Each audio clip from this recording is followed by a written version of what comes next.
Hi hello. ദേ നമ്മുടെ സുടുമോൻ ഉഷാറൊക്കെ ആയി തുടങ്ങിയിട്ടുണ്ട് കേട്ടോ. അതേ കവറൊക്കെ പിടിച്ച് കളിച്ചൊക്കെ തുടങ്ങിയിട്ടുണ്ട്. ദേ ഇന്ന് വലിയ കുഴപ്പമൊന്നുമില്ല. ഇന്നിപ്പോ വലിയ വാശിയും കാര്യങ്ങളൊന്നും ഇല്ല. ഇന്നിപ്പോ ദേ സമാധാനമായിട്ട് നല്ല പോലെ ഉറങ്ങി.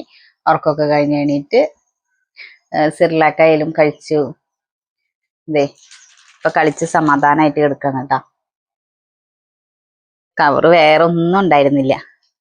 ഇന്നിപ്പോ ഒരു ഡയപ്പർ പൊട്ടിച്ചതിന്റെ ഒരു കവറ് ഞാൻ പൊട്ടിച്ചതിന്റെ ഇടയിൽ അവൻ ഇരിക്കുന്നുണ്ടായി. ആ കവർ എൻ്റെ നിന്ന് വാങ്ങിച്ചു പിടിച്ചെടുത്തതാണ് കേട്ടാ. ഈ കവറുള്ളൂ കൊച്ചിന് ഇനിയിപ്പോ കളിക്കാനായിട്ട്. സുടുക്കുട്ടാ സുടുക്കുട്ടാ, അമ്മയുടെ മുത്തൂഷാരായ്യാ? ക്ഷീണം പോയാ? ക്ഷീണൊക്കെ മാറിയാ? അമ്മയുടെ മോശാരായിടാ? ഇത്ര ദിവസം എന്തിട്ട് പറ്റിയേ മുത്തിന്? മുത്തിന് എന്തിട്ട് പറ്റി ഇത്ര ദിവസം? വയ്യാർന്നാ?